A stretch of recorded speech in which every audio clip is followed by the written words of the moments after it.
Mimi nashukuru Mungu niko mzima na familia yangu, na sisi kujivunia kwa sababu ameniweka mzima. Bwana asifiwe. Kama sijatoa ushuhuda wangu, pokeeni salamu kutoka kwa mamangu Jenoa Karama. Bwana asifiwe.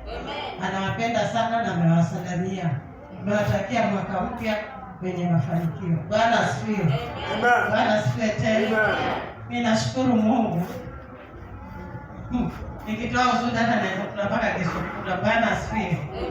Lakini nashukuru Mungu umbali yenye alitoa kupitia kwa hii kanisa wakati niliokoke. Sasa hivi miaka 14. Bwana asifiwe. Naelekea 15. Bwana asifiwe. Nilikuwa mvumilivu sana. Nilikuwa mvumilivu. Ningekuwa ni mtu wa kutaka basi ningemaliza miezi miwili. Bwana asifiwe. Bwana asifiwe tena. Tulikuwa kwa sana na pasta na chukua kama mdogo wangu hata sikii chochote. Akiniambia anasema ananiambia saa hiyo hiyo. Namwambia pasta leo naleta matani, lakini hata sichukui chochote. Hata siweki kwa roho, na nilikuwa na hasira mbaya, lakini hiyo nilikuwa hata siweki kwa roho. Sababu wakati niingia kwa kanisa nilikuwa mbaya, hata mbaya, anasema mtu mbaya, mimi ndio nilikuwa sinya mbaya. Bwana asifiwe.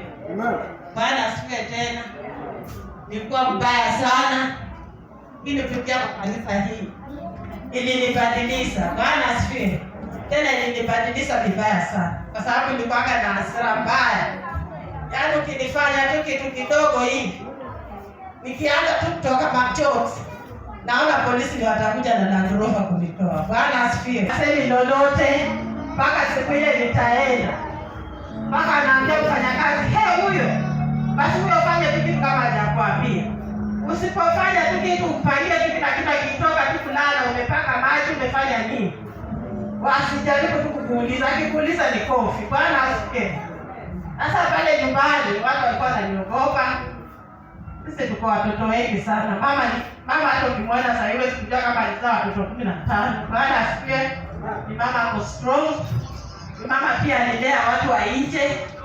Hata akina babu na mama wote ndio aliwalea kwa familia yetu. Bwana asifiwe. Amen. Bwana asifiwe tena.